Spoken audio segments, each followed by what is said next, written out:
Hello and happy holidays! My name is Carmen, or Sweet Neighbor Cosplay, and I'm with Janome today to show you how to create your own embroidered cutouts at home.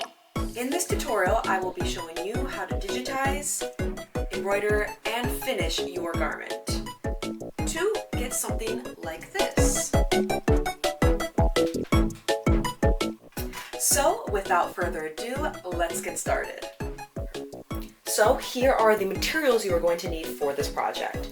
Of course, without saying, you're going to need your embroidery machine and a laptop. The embroidery colored thread of your choice. Make sure to wind bobbin in the same color. You're going to need some fray check, some embroidery snippers,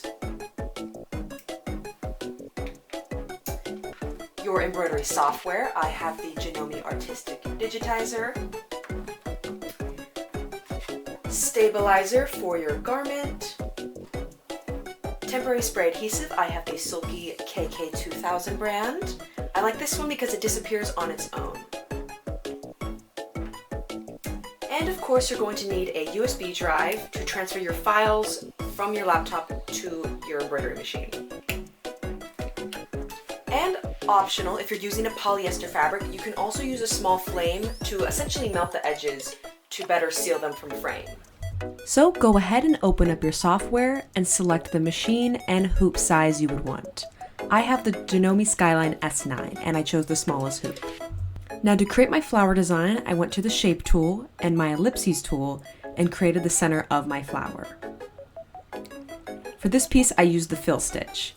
Then for the flower petals, I went ahead and used the same tool to create the oval shape. Then I removed the fill stitch and only created a border with my stitch flow. I copy and pasted each of my petals for symmetry and then moved them where I needed for my flower design.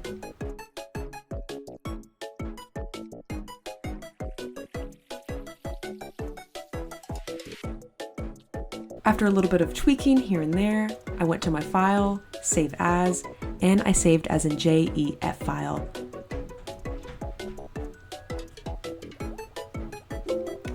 Now, I went over to insert my USB into my laptop and transported my file to the USB drive to the EMB folder. Then, after the file was safely inside the folder, I went ahead and ejected the USB from the laptop safely. Then after that, I went ahead and inserted it into my embroidery machine. Now before that, let's go ahead and prep our fabric. With the disappearing ink, I went ahead and marked the center of where I want each of my flowers to sit. Now with the stabilizer, I inserted it into the hoop and tightened it around with the fastener. Finally, I took my glue spray and generously sprayed it onto the stabilizer and then pressed firmly. To make sure that the fabric doesn't move around too much, I also used the basting feature on my machine. Then I went ahead and started embroidering. I made sure to keep a close eye while I was embroidering just to make sure there wasn't any mess ups. And as always, make sure to do a few tests before you embroider on your actual garment. Once the file is done embroidering, you can go ahead and remove the stabilizer by tearing it away and using your snippers to remove any of the excess threads. It should look something like this. Now go ahead with the same snippers and cut out as close as possible around your embroidery. Make sure to leave a little bit just so you're not cutting away the actual threads.